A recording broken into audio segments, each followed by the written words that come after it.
Ukážeme si riešenie striedavého RC obvodu. Striedavý RC obvod vyzerá takto, teda striedavý RC obvod zapojený do série. Pripojíme k nemu striedavé napätie s nejakou frekvenciou, ktoré pretlačí cez tento obvod prúd, ten bude konštantný pre obidva prvky a vytvorí na nich úbytky napätia UR a UC. Majme zadané takéto hodnoty. Nech kondenzátor C má kapacitu 100 nanofaradov, nech rezistor R má hodnotu 680 ohmov, napätie U nech je 100 V s frekvenciou 2 kHz. Ak chceme vyriešiť takýto striedavý obvod, musíme si najskôr vypočítať hodnotu XC, potom budeme počítať celkovú impedanciu obvodu, prúd v obvode, môžeme vypočítať úbytky napätia na rezistore aj na kondenzátore a nakoniec určíme fázový posun medzi celkovým napätím a celkovým prúdom. Ak chceme počítať hodnotu reaktancie kondenzátora, potrebujeme vedieť vzťah omega 1/omega krát C, čiže XC sa rovná 1/2πf krát C.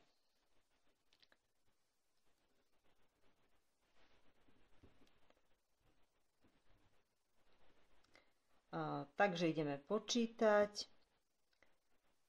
1 deleno zátvorka 2 krát pi krát frekvencia je 2 kHz, čiže 2000 Hz, krát kondenzátor C má hodnotu 100 nanofaradov, čiže 100 krát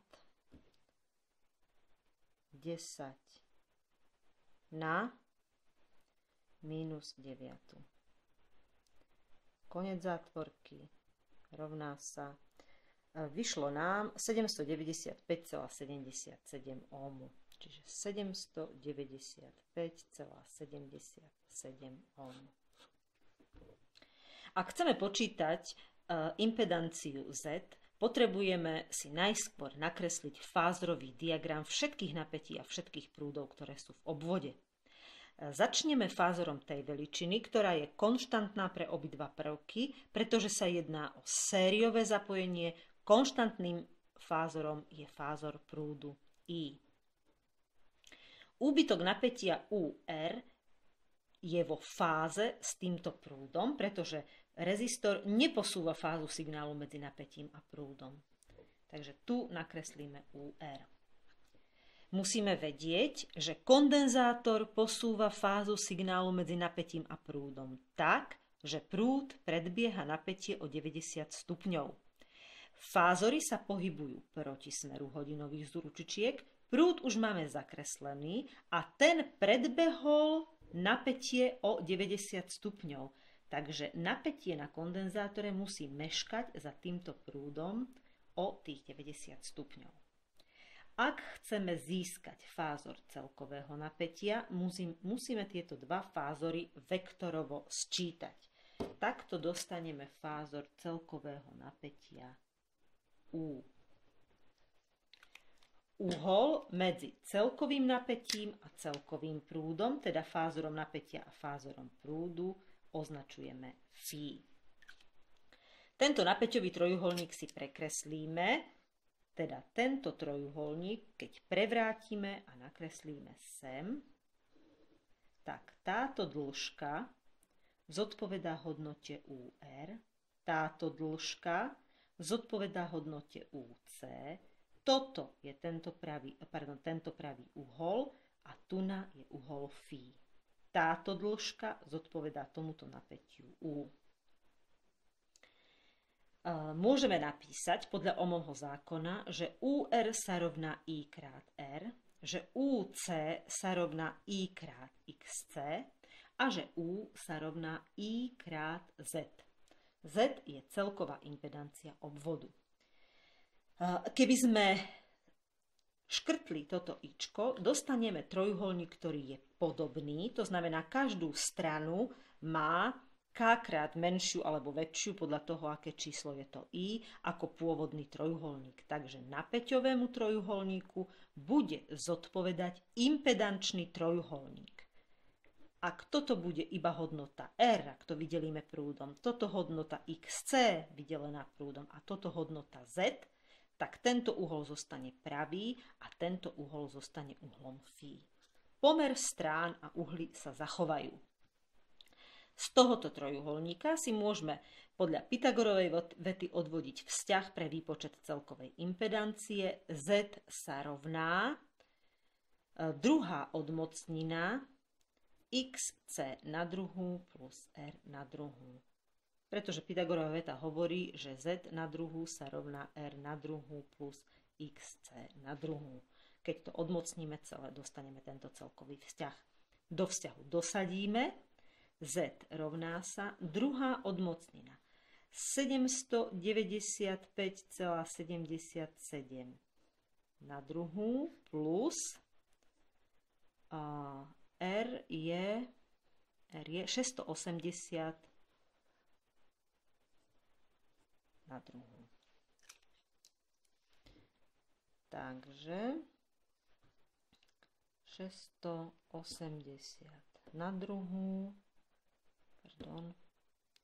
druhá odmocnina, zátvorka 680 na druhú plus 795,77 na druhú, uzatvoriť zátvorku, rovná sa 1046,73 ohmu.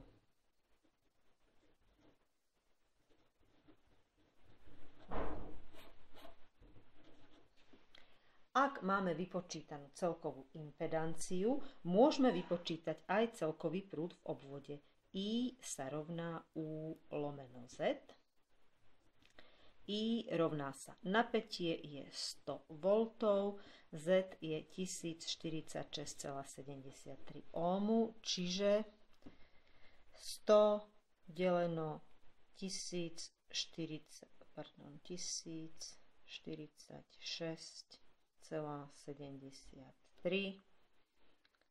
rovná sa 0,0955 ampéra. Keď máme celkový prúd, dokážeme si vypočítať úbytky napätia na rezistore a kondenzátore. Čiže UR sa rovná I krát R a to je 0,0955 krát 680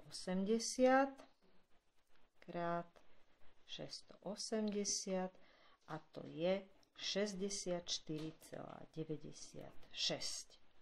Úbytok napätia na kondenzátore počítame I krát XC a to je 0,0955. Vidíte, že prúd je stále ten istý, krát XC nám vyšlo 795,77.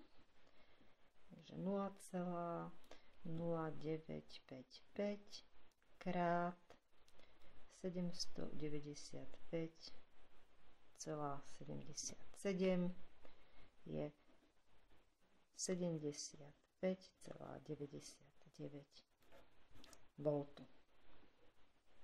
Opäť si treba všimnúť, že 64,96 a 75 nedáva 100 V, ako sme boli zvyknutí pri jednosmerných obvodoch, kde celkové napätie bolo rozložené v sériovom obvode na dva úbytky napätia, ktoré dohromady tvorili súčet celkového napätia. Tu sčítavame fázory. Preto toto napätie plus toto napätie sú vlastne dve na seba kolmé zložky a sčítavame ich graficky fázorovo. Teda toto je 100 V a to môže byť rozložené na dve na seba kolmé zložky, ktoré dohromady samozrejme musia hodnotu 100 V presahovať. Teraz nám už zostáva iba vypočítať uhol φ, čo je fázový posun medzi celkovým prúdom a celkovým napätím. Vieme, že kosínus uhla φ, tohoto uhla, môžeme počítať ako priľahlá k uhlu lomeno prepona, čiže R lomeno Z. My si samozrejme vieme vyrátať, koľko je číslo R lomeno Z, čiže koľko je číslo kosínus φ. Ak z toho čísla kosinus φ chceme dostať uhol φ, musíme urobiť opačnú recipročnú funkciu, čiže musíme urobiť kosinus na mínus prvú. Φ sa teda rovná kosinus na mínus prvú R lomeno Z, a to je, vypočítame si, takže kosinus na mínus prvú z podielu R lomeno Z, čiže 680 deleno celkové Z je 1046,73, konec zátvorky, rovná sa 49,48 stupňa. Nezabudnúť, že musíte mať na kalkulačke nastavené stupne a nie radiany. Ak by ste si chceli prepočítať podobné zadanie, môžeme mať napríklad hodnotu C rovná sa 100 nanofaradov, hodnotu rezistora 1500 ohmov, ktoré sú pripojené na napätie 200 V s frekvenciou 500 Hz. V tomto prípade pre kontrolu vám môžu by vám mali vysť takéto výsledky. Samozrejme, zaokrúhľovanie je možné.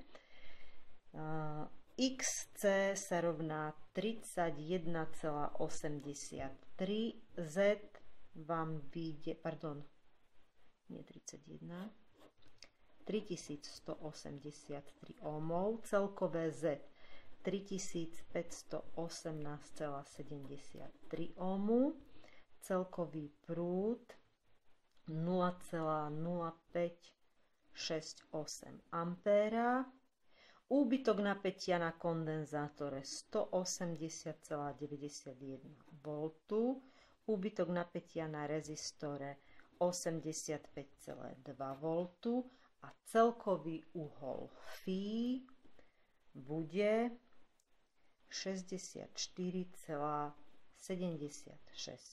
stupňa.